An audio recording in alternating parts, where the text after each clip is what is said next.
Have you ever wanted to stand on your front porch and shoot a shotgun straight through every room of your house and out the back door? Yes? Then do I have a house for you? Hey everyone, welcome to the inaugural episode of Simming History. We look at the history of architecture through the lens of The Sims. Why The Sims? Well, because it's approachable and it's a medium most people are at least familiar with. My name is Sarah and I'm an architect who works in historic structures and places. Everything from prehistoric earthworks through the 1970s. And yes, the 1970s is now considered historic, at least in architecture.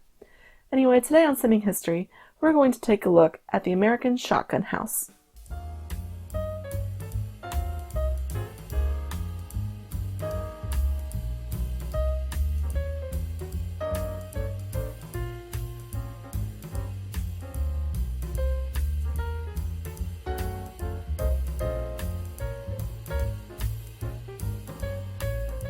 So where did the name come from? As the intro suggested, it came from one's ability to stand on the front porch and shoot a shotgun straight through every room of the house and out the back door without hitting any walls. So yes, that question was literal. Typically, shotguns are 1 room wide, 3 to 5 rooms deep, with no hallway and frequently no doors. Originally, there would have also been no bathroom, but as interior plumbing became the standard, bathrooms were frequently added on to the back of the house, either on the porch or in the kitchen. Speaking of hallways, there's another type of vernacular architecture, the railway car, that is very similar to the shotgun. Same room configuration, but with a narrow hallway running down one side of the house, connecting each room, just as on a rail car.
So what is vernacular architecture anyway? The shotgun and the rail car are types of vernacular architecture rather than styles, and there is a difference. Style is more about the aesthetic, the appearance of a home, whereas vernacular architecture is about the architecture of a place, designed or created by a culture that reflects its surrounding environment, including climate and local building materials. Vernacular architecture is rarely designed by an architect. It is more often the result of generations of passed down knowledge. It's why the houses of New England differ from the houses of the American Southwest. Different climates, different people, different building materials.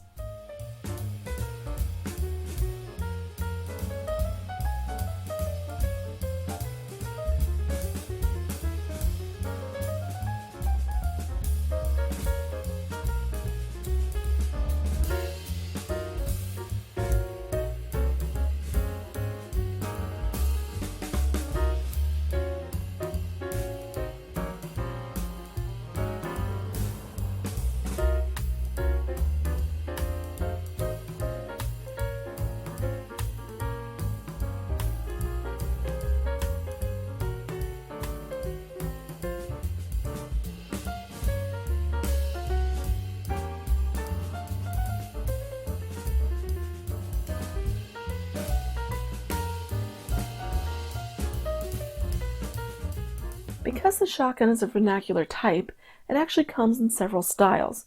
Originally brought to the U.S. around 1810, possibly by Haitian immigrants to New Orleans, it was popular through the early 20th century.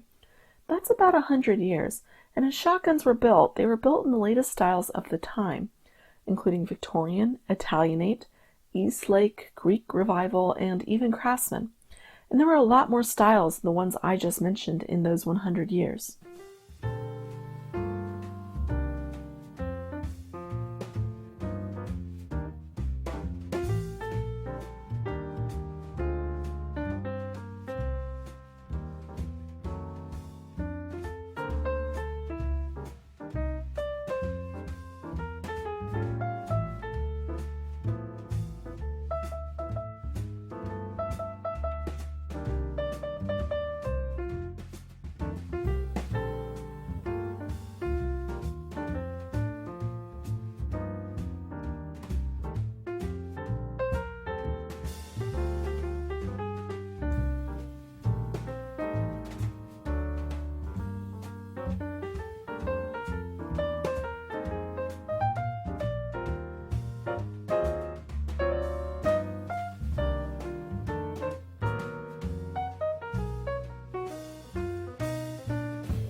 There was good reason the shotgun was popular for that time span, and it was hugely popular across the American South from coast to coast.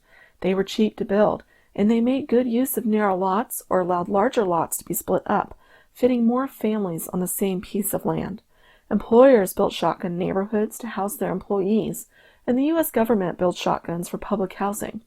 It was the best kind of mass housing, cheap and comfortable. Comfortable because the shotgun is extraordinarily well suited to its hot and humid climate.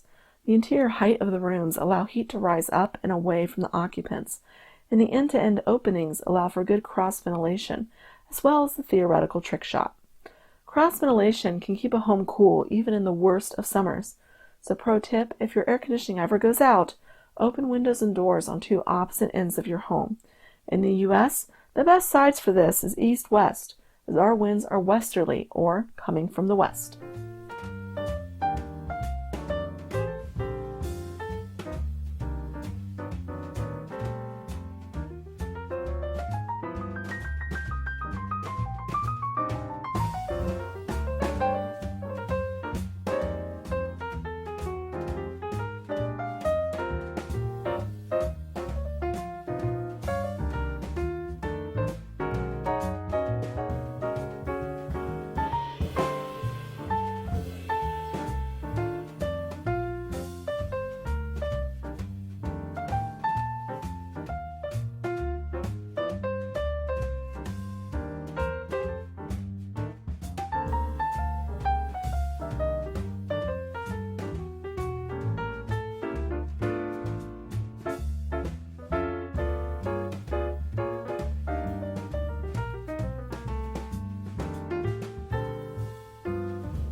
There are three variations of the shotgun type. The first is the basic single-barrel shotgun, which I have just built. The single barrel acts as the base starting point for the other two. It housed one family on one floor. And yes, I said family. Whole families would live in these small homes with no doors. Privacy was valued differently at that time. The second variation is the double-barrel shotgun, which was just the single barrel mirrored with a shared wall. Kind of like the duplex of shotguns. Sharing walls reduced construction costs, so you can more cheaply house two families together rather than apart, and sharing just one wall left the two outer walls available for windows.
The third variation is the Camelback. These shotguns could be either single or double barrel. Each unit would have stairs leading up to a second floor that would house bedrooms, either expanding the first floor sleeping area or freeing up some of the first floor space for other purposes, like a dining room. The second floor of the Camelback almost never takes up the full first floor. It's always been said that this is due to attacks on second floors or street fronts. Supposedly, partial second floors did not count towards that, but according to the Preservation Resource Center of New Orleans, no such tax has been found. Far more likely, building street fronts were expensive, and if the second floor was set back, you wouldn't need to dress it up, and it could remain relatively simple.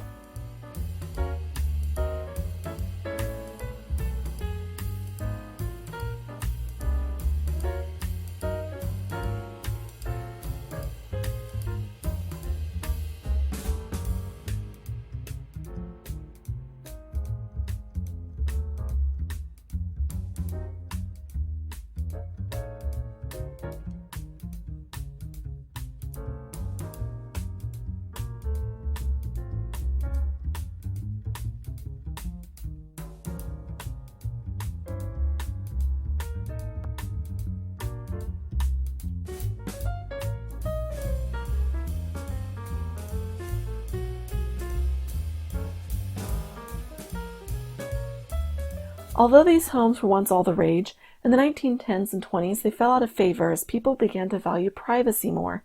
As a result, thousands of shotguns were eventually abandoned and demolished. Today, the largest remaining concentration of shotguns can be found in New Orleans, Louisiana, followed by Lexington, Kentucky. And they are seeing a resurgence in popularity, primarily among singles and couples either just starting out or having retired. With so many shotguns lost to time in this modern development, with this resurgence has come a much-needed refocusing on the preservation and importance of the shotgun. The American shotgun isn't for everyone, perhaps, but it is an important part of American history and one worth saving. If you'd like to learn more about the shotgun, including current preservation efforts, I have included some links down below. I hope you found this interesting and enjoyable. If you did, please hit like and subscribe. Let me know in the comments if you have any questions or if there's a particular style you'd like me to cover. In future episodes, we'll be exploring historic styles and types from around the world, not just America and Europe, I promise. We'll also be exploring the history of women in architecture, the history of the profession, and some iconic homes, both real and from pop culture. Until then, you can find me on the Sims 4 gallery, where I post playable versions of my builds, and on Instagram, where I post teasers for next week's video. Speaking of which, thanks for being a friend, and I'll see you next Saturday as we travel down the road and back again.